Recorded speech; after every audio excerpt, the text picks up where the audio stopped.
Baik, sekarang saya nak demokan macam mana nak buat sijil dengan cepat. Kalau kita ada 100 nama, sekejap je kita boleh buat. Pertama, kita ada fail dalam Excel. Fail ni kita ada nama peserta lah. Okey, saya buka fail ni, nampak dalam ni. Kita ada 100 nama peserta. Apa benda yang saya kena buat? Ini dalam Excel. Ini dalam Excel. Kemudian saya save as file ke dalam CSV, comma delimited. Kena pilih dekat tu lah, comma delimited. So CSV.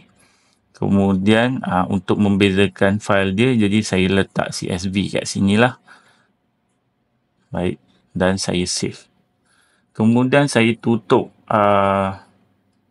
Excel ni dan kita nampak file ni adalah CSV. Yang file inilah yang kita akan gunakan untuk buat sijil. Okey, sekarang dalam Canva ni saya ada satu template sijil katakan. Okey, pertama lepas tu saya masuk ke dalam bulk create. Okey, ini adalah bulk create. Saya pilih sini, kemudian saya pilih upload data. Daripada upload data tu dan kita carilah di mana file CSV tadi ataupun file yang senarai nama. Jadi kita pilih yang ada CSV ni. Kita pilih. Okey, baik. Kemudiannya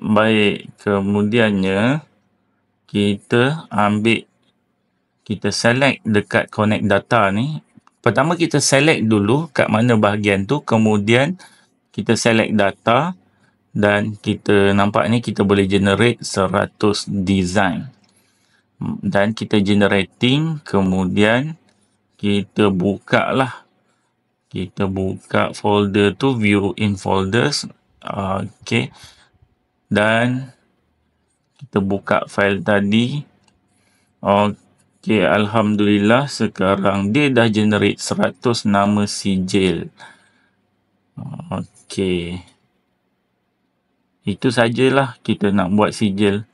Jadi nak 1000 sijil ke berapa ribu sijil pun kita boleh buat design dia dengan cepat. Harapnya membantu. Okey, terima kasih.